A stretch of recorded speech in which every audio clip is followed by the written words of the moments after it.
that period of time in a man's life before your prefrontal cortex develops and you can actually like reason shit out, you have no business making a huge decision like what you're going to be studying that could then direct your entire life. But can you at that age, if you don't go to college and the parties aren't right in front of you, do you still have that yearning in your loins to go party? Oh, absolutely. And you're going to go do some dumbass, reckless shit. At the community college. Or at wherever, at the apprenticeship where you work. You're going to find or you're going to hang out wherever you're living. And you're going to meet the guys. And y'all are going to go out and do some reckless shit. You're going to go to the club. You're going to go wherever. Right. You're going to do all the same things. But instead of you doing it while you should be studying and having to pay $8,000 and having to pay $8,000 to $10,000 a semester, yeah, and that's at a cheap school. Yeah. Instead of that, you're just working. You're just working. So you're at the car wash 9 to 5, and then you go party. Then you go to the car wash 9 to 5, and then whatever job you have. Right. Yeah. Whatever job you have, or whatever you're doing.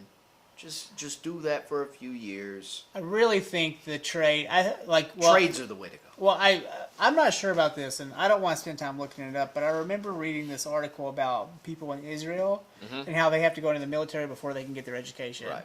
And well, the military is a trade school, in a way. In a way, it is. Yes. You're learning how to prep a gun. That's a trade. Well, you're learning all types of stuff depending on what route you take within the military. Yeah. Now, I'm not saying everyone should go into the military. I'm definitely not. But that concept of learning a trade first, That's what I mean by AmeriCorps should be universal, right? You should be building some low-cost housing, or you should be, working on a farm. You should be doing all of these things to help out the greater good of the country. I know this kind of it flirts with a line.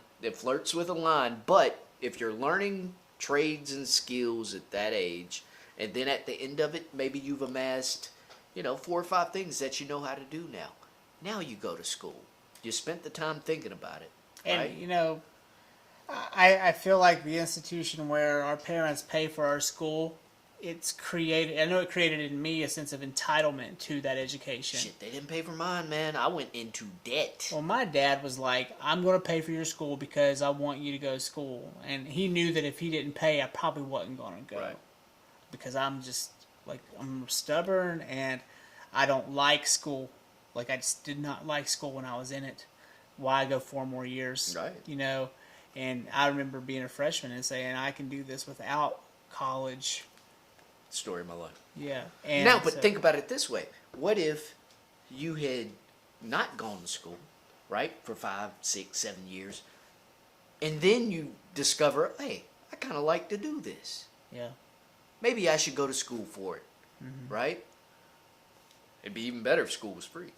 That's a whole other can of worms. Well, and that's a great place to end this because, in a way, education has become free. Because of the internet? Because, well, in my field, right. Forget it. You don't need to go to college. It's all there. Right. Okay. Just read up.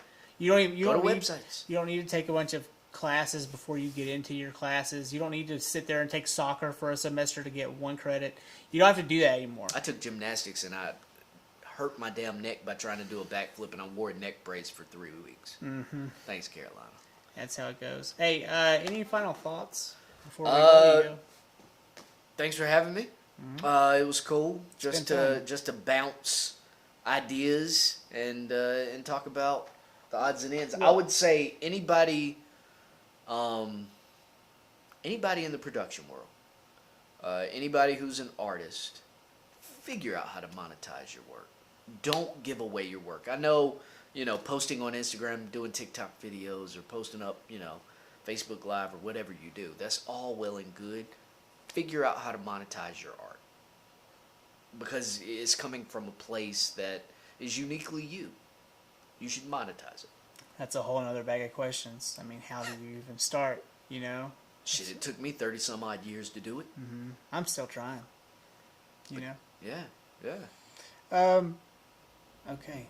Well, any pluggables? Yeah, I was about to say, What's your next project? Next project right now is a huge install of like 400 plants and trees on Lake Norman for a lady. That starts this week coming up. The cabin. Check out Stephen Gibson on Facebook. Yeah. Cabin will be posted there. So it's at Stephen Gibson. I don't know. I don't know how they do that on Facebook. Do No. they? Yeah. All right. You're- My Instagram, Gibson Steve 1. Check that Gibson out. Steve 1. Yeah. And we'll put a lower third for you. Thank So, you, That's good, Stephen. Thank you. Josh. Thank you, sir. Thank you. I'm Josh Lloyd, and you're on the Ridge. See ya.